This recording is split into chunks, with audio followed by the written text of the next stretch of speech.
285 ಅಂಗನವಾಡಿ ಕೇಂದ್ರಗಳು ಕೆಲಸ ನಿರ್ವಹಿಸ್ತಾ ಇದ್ದಾವೆ. ಸುಮಾರು ಈ ದಿನ ನಾವು 25 ಕಾರ್ಯಕರ್ತ ಮತ್ತೆ 35 ಸಹಾಯಕರಿಗೆ ಗೌರವಾನ್ವಿತ ಶಾಸಕರ ಮೂಲಕ ನಾವು ಅವರಿಗೆ ಆದೇಶ ಪತ್ರವನ್ನು ವಿತರಿಸುವ ಒಂದು ಕಾರ್ಯಕ್ರಮ ಇಟ್ಕೊಂಡಿದ್ದೀವಿ. ನಮ್ಮ ಸರ್ಕಾರದ ವತಿಯಿಂದ ಇವತ್ತೇನು ಹಿಂದೆ ಬಿಜೆಪಿ ಸರ್ಕಾರ ಇದ್ದಾಗ ಬಹಳಷ್ಟು ಹುದ್ದೆಗಳನ್ನ ಖಾಲಿ ಇಟ್ಕೊಂಡಿದೆ. ಅನೇಕ ಕಡೆ ಅಂಗನವಾಡಿ ಕಾರ್ಯಕರ್ತರು ಇಲ್ಲದೆ ನಾವು ಒಬ್ಬ ಅಂಗನವಾಡಿ ಕಾರ್ಯಕರ್ತೆಗೆ 2-3 ಸೆಟ್ಗಳನ್ನು ಹಾಕಿ ಒತ್ತಡದಿಂದ ಕಾರ್ಯನಿರ್ವಹಿಸತಕ್ಕಂಥ ಕೆಲಸವನ್ನು ಮಾಡ್ತೇವೆ. ನಮ್ಮ ಕಾಂಗ್ರೆಸ್ ಸರ್ಕಾರ ಅಧಿಕಾರಕ್ಕೆ ಬಂದ ಮೇಲೆ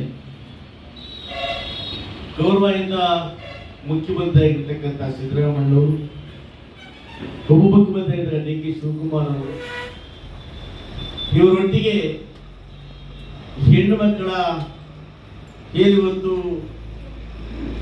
ಈ ಇಲಾಖೆಯ ಸಚಿವೆ ಆಗಿರ್ತಕ್ಕಂಥ ಲಕ್ಷ್ಮೀ ಹೆಬ್ಬಾಳ್ಕರ್ ಅವರು ಕೂಡ ಬಹಳ ಮುತುವರ್ಜಿ ವಹಿಸಿ ನಾವೆಲ್ಲ ಕೂಡ ಶಾಸನ ಸಭೆಯಲ್ಲಿ ಮತ್ತು ವಿಧಾನಸಭೆಯಲ್ಲಿ ಅಂಗನ ಮಾಡುದು. ಇವತ್ತು ಬಹಳಷ್ಟು ಕಡೆ ಅಂಗನವಾಡಿ ಕಾರ್ಯಕರ್ತರು ಸಹಾಯಕರನ್ನ ಅಪಾಯಿಂಟ್ ಮಾಡಬೇಕು, ಕೊರತೆ ಇದೆ ಅಂತ ಒತ್ತಾಯ ಮಾಡಿದಾಗ ವಿಧಾನಸಭೆಯಲ್ಲಿ ಶ್ರೀಮತಿ ಲಕ್ಷ್ಮೀ ಹೆಬ್ಬಾಳ್ಕರ್ ಅವರು ನಮಗೆಲ್ಲ ಕೂಡ ಈ ರಾಜ್ಯದಲ್ಲಿ ಖಾಲಿರ್ತಕ್ಕಂಥ ಎಲ್ಲ ಹುದ್ದೆಗಳನ್ನ ಭರ್ತಿ ಮಾಡದೇವೆ ಅನ್ನೋ ಒಂದು ಆಶ್ವಾಸನೆ ಕೊಡ್ತೀವಿ. ಇವತ್ತು ಆ ಆಶ್ವಾಸನೆಯಂತೆ ನಾವು ಶಿಸ್ತಾಗಿ ಕ್ರಮಬದ್ಧವಾಗಿ ಯಾರು ಅರ್ಹರೋ ಯಾರಿಗೆ ಸಿಗಬೇಕು ಅಂತ ಹೇಳಿ ಇವತ್ತು ನಾವು ಜಿಲ್ಲಾಧಿಕಾರಿಗಳ ಅಧ್ಯಕ್ಷತೆಯಲ್ಲಿ ತಾಲೂಕಿನ ಅಧಿಕಾರಿಗಳ ನೇತೃತ್ವದಲ್ಲಿ ಇವತ್ತು ನಾವು ಸಮರ್ಥರನ್ನು ಆಯ್ಕೆ ಮಾಡತಕ್ಕಂಥ ಹೆಮ್ಮೆ ನಮ್ಮ ಸರ್ಕಾರಕ್ಕಿದೆ. ನಾನು ಕಂಡಾಗ ಹಿಂದೆ ಯಾರೋ ರೆಕಮೆಂಡೇಶನ್ ಮೇಲೆ ಮಾರ್ಕ್ಸ್ ಇರಲಿ ಇಲ್ಲ ಲೆಕ್ಕ ಕೊಟ್ಬಿಡ್ತಾ ಇದ್ರು. ಅವ್ರಿಗೆ ಏನು ಗೊತ್ತಿದ್ರು ಕೂಡ ಕೆಲವು ಹೆಣ್ಮಕ್ಳು ಆ ಇದಕ್ಕೆ ಹೋಗ್ತಾ ಇರಲಿಲ್ಲ, ಮನೆಯಲ್ಲಿ ಕುಳಿತು ಆ ಸಹಾಯಕರಿಗೆ ಬಿಟ್ಟು ಸಂಬಳ ತಗೊಳ್ತಾ ಇದ್ರು. ಇವತ್ತು ಹಂಗೆ ಯಾರು ನಾವು ಮಾಡಿಲ್ಲ. ನಾವು ಇವತ್ತೇನು ಇಷ್ಟು ಜನ ಅಪಾಯಿಂಟ್ಮೆಂಟ್ ಕೊಟ್ಟಿದ್ವಿ, ನಿಮ್ಮ ಯಾರಂತ ಕೂಡ ನಾವು ಟೀ ಕೊಡೋದಿಲ್ಲ. ನಾವು ಯಾರೇ ಅರ್ಹತೆ ಬಂದಿದ್ದೀರಿ, ಯಾರು ಪ್ರಾಮಾಣಿಕವಾಗಿ ಕಷ್ಟಪಟ್ಟು ಓದಿದ್ದೀರಿ, ಯಾರು ಡಿಸರ್ವ್ ಇದ್ದೀರಿ ಅಂತ ಹೆಣ್ಮಕ್ಳಿಗೆ ಇವತ್ತು ನಾವು ನಮ್ಮ ಸರ್ಕಾರ ಇವತ್ತು ಸುಮಾರು 25 ಜನ ಕಾರ್ಯಕರ್ತರಿಗೆ 35 ಸಹಾಯಕರನ್ನ ಆಯ್ಕೆ ಮಾಡಿ ಇವತ್ತಿನ ಉದ್ಯೋಗ ಹಾಜರಾಗಲಿಕ್ಕೆ ನಿಮಗೆ ಅರ್ಹತಾ ಪ್ರಮಾಣ ಪತ್ರ ಅಥವಾ ನೇಮಕಾತಿ ಆದೇಶವನ್ನು ಕೊಡ್ತಾ ಇದ್ದೀವಿ.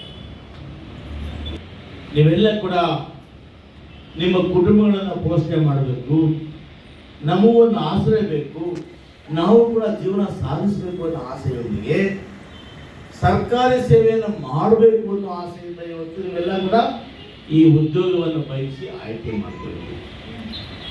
ನಾನು ನಿಮಗೆ ಕಿವಿ ಮಾತು ಹೇಳ್ತೇನೆ, ಯಾರು ಪ್ರಾಮಾಣಿಕ ಕೆಲಸ ಮಾಡ್ತೀರಿ ನಿಮಗೆ ಮುಂದಿನ ಭವಿಷ್ಯ ಚೆನ್ನಾಗಿರ್ತದೆ. ನಾವು ಸರ್ಕಾರ ಒತ್ತಾಯ ಮಾಡ್ತಾ ಇದ್ದೀವಿ, ಸಂಬಳ ಜಾಸ್ತಿ ಮಾಡಿದ್ದೀವಿ. ನಮ್ಮ ಸರ್ಕಾರ ಬಂದ ಮೇಲೆ 2 ಬಾರಿ ಜಾಸ್ತಿ ಮಾಡಿದ್ದೀವಿ. ಮುಂದೆ ಕೂಡ ನಮಗೆ ಬೇಡಿಕೆ ಇದೆ. ಇವತ್ತು 11,000 ಕೊಡ್ತಾ ಇದ್ದೀವಿ. ನಾನು ಕೂಡ 12 ವರ್ಷ ಶಾಸಕ ಆಗಿದ್ರು ಕೂಡ ಏನು ನಡೀತದೆ ಗೊತ್ತಿದ್ರು ಕೂಡ ಕೆಲವು ಸಮಯದಲ್ಲಿ ಕಣ್ ಕಾಣಿದ ನನಗೆ ಕಿವಿ ಕೇಳಲಿಲ್ಲ. ಯಾಕೆ ಹೇಳಿ, ಆ ಹೆಣ್ಣು ಮಕ್ಕಳು ಅದನ್ನೇ ನಂಬ್ಕೊಂಡು ಜೀವನ ಮಾಡ್ತಾ ಇದ್ದೀರಿ, ಕುಟುಂಬ ಸಾಕ್ತಾ ಇದ್ದೀರಿ ಅಂತೇಳಿ ಅನೇಕ ಸಣ್ಣ ಪುಟ್ಟ ತಪ್ಪುಗಳಿದ್ದಾಗಿ ಕೂಡ ಅಲ್ಲಿ ಯಾರು ತೊಂದರೆ ಕೊಡದ ರೀತಿಯಲ್ಲಿ 12 ವರ್ಷದಿಂದ ನೋಡ್ತಾ ಬರ್ತಾ ಇದ್ದೀವಿ. ನಿಮ್ಗೆ ಇಷ್ಟೇ ಹೇಳ್ತಿದ್ರು, ನೀವು ಪ್ರಾಮಾಣಿಕ ಕೆಲಸ ಮಾಡಿದ್ರೆ ನಿಮಗೆ ಮುಂದೆ ಒಂದು ದಿವಸ ಒಳ್ಳೆ ಭವಿಷ್ಯ ಇದೆ. ಸರ್ಕಾರಗಳನ್ನ ನಾವು ಒತ್ತಾಯ ಮಾಡ್ತಾ ಇದ್ದೀವಿ.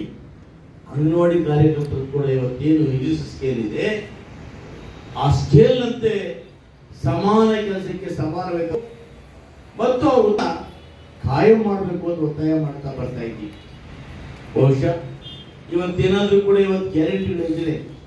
52,000 ಕೋಟಿ ಹೊರೆ ಇಲ್ಲ ಅಂದಿದ್ರೆ ನಿಮ್ಮ ನೆಲ ವರ್ಷದ ಕಾಯಂ ಮಾಡ್ಬೋದಾಗಿ. ಆದರೆ ಸರ್ಕಾರಕ್ಕೆ ಇವತ್ತು ಪ್ರತಿ ವರ್ಷ 5 ಗ್ಯಾರಂಟಿಗೋಸ್ಕರ ಇವತ್ತು 52,000 ಕೋಟಿ ರೂಪಾಯಿಗಳನ್ನ ನಮ್ಮ ಸಿದ್ದರಾಮಯ್ಯ ಕಾಂಗ್ರೆಸ್ ಸರ್ಕಾರ ವೆಚ್ಚ ಮಾಡ್ತಾರೆ. ಅವೆಲ್ಲವೂ ಕೂಡ ನಿಮ್ಮ ಗ್ರಾಮದ ನಿಮ್ಮ ತಾಯಂದಿರಿಗೆ, ನಿಮ್ಮ ಅಕ್ಕ ತಂಗಿಯರಿಗೆ ಅಷ್ಟಾಕೆ ನೀವು ಕೂಡ ಬಳಸ್ಕೊಳ್ತಾ ಇದ್ದೀರಿ. ಅದೇ 3ನೇ LKG UKG ಸಹ ಮಾಡಬೇಕು ಅಂತ ಜೂನಿನ ಪ್ರಸ್ತಾವ ಸರ್ಕಾರ ಮುಂದೆ ಇದೆ. ಅದಕ್ಕೋಸ್ಕರ ಇವತ್ತು PUCಯಲ್ಲಿ ಹೈಯೆಸ್ಟ್ ಮಾರ್ಕ್ಸ್ ತಗೊಳ್ತಕ್ಕಂಥ ನಿಮ್ಮನ್ನೇ ಆಯ್ಕೆ ಮಾಡಿರ್ತಕ್ಕಂಥದ್ದು. ಯಾಕಂದ್ರೆ ಮುಂದೆ ನೀವೆಲ್ಲ ಅಂಗನವಾಡಿ ಕಾರ್ಯಕರ್ತರ ಬದಲಾಗಿ ಮುಂದೆ ನೀವು ಶಿಕ್ಷಕಿಯಾಗಿ ಪರಿವರ್ತನೆ ಆಗ್ತೀರಿ. ಹಾಗಾಗಿ ಆ ಮಕ್ಕಳಿಗೆ LKG UKG ಸೇರ್ತಕ್ಕಂಥ ಮಕ್ಕಳು ಕೂಡ ನೀವು ABCD ಕಲಿಸುವಂತ ಕೆಲಸವನ್ನ ಮುಂದೆ ನೀವೇ ಮಾಡಬೇಕಾಗ್ತದೆ. ಹಾಗಾಗಿ ಬಡ ಮಕ್ಕಳಿಗೆ, ವಿಶೇಷವಾಗಿ ಗ್ರಾಮಾಂತರ ಭಾಗದ ಮಕ್ಕಳಿಗೆ ಮೊದಲನೇ ಮನೆ ತಾಯಿ ಆದ್ರೆ 2ನೇ ತಾಯಿ ನೀವಾಗ್ತೀರಿ.